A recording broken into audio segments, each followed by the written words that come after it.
Hi everyone and welcome. It is Karen here with you today.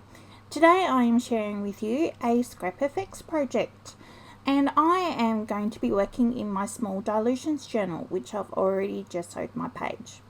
Now I have these rice papers here which are from Scrap Effects. This is one that came out a little while ago. It's a butterfly one, or papillion I think it's maybe called, and I've just ripped up half of it so I could use one side, and then I decided that I wanted some scrap writing, so I found some leftover fountain pen writing out of my book so I can glue that in. So I wanted it to look like an old book, so that's what I'm doing there. So I've got my butterflies on one side and I'm gonna put the writing on the other, so it kind of looks like it's like an explanation of what the butterflies are. That was what my thought was. Then I decided that I would do something a little bit different with my background. So I am well, before I get there, I'm just cutting out my black and white Mariposa girl, which is designed by Michelle Logan.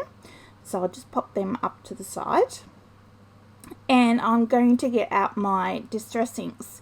So I've got my white mat there on the side, which I've just wet with some water, and I've got a bit of packaging like a plastic bag so I can transfer the colour from my mat onto my book.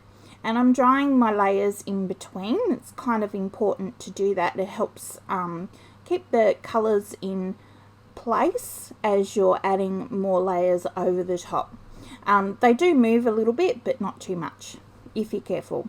So I've just got some faded burlap, faded jeans, peeled paint, and seedless preserves are the colours that I've used. So yeah, so I've just got them dry in between. Now because I have used a dye ink, I'm not going to be using a matte gel medium to glue down my girl. Or my word there, which says Mariposa. But in the meantime, I've got some foundry wax here that I'm going to on my Art Deco chipboard frame.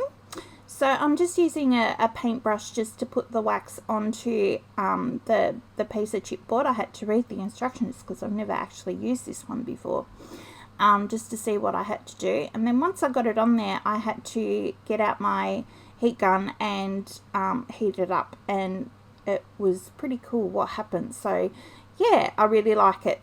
So I'm going to use that to frame around my girl here. So you can see I've got my glue stick out so that I can glue down my girl and my word, because if I use the matte gel medium with a brush or whatever, I'm going to muck up all the pretty splotches that I've just created with the distress inks, because they're dye based. So they will keep on reacting with lots of water and mediums and things, so that's why I used a glue stick.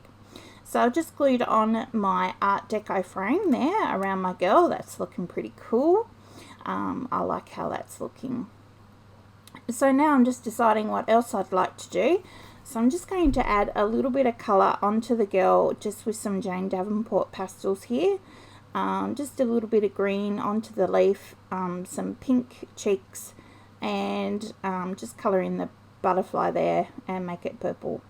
I'm going to scribble around my Mariposa word, and I'm going to use my walnut stain distress ink to make a little bit of a border around my page, and then scribble around it with my little Posca pen here as well. And I think that's pretty much it, but I do kind of wish I had put a little bit of a shadow on my Mariposa girl, so I still might do that yet. But yeah, there's my page. So I really hope you have enjoyed my little project today. Thank you so much for watching, and until next time, please like and subscribe if you haven't already, and we'll catch you later. Bye!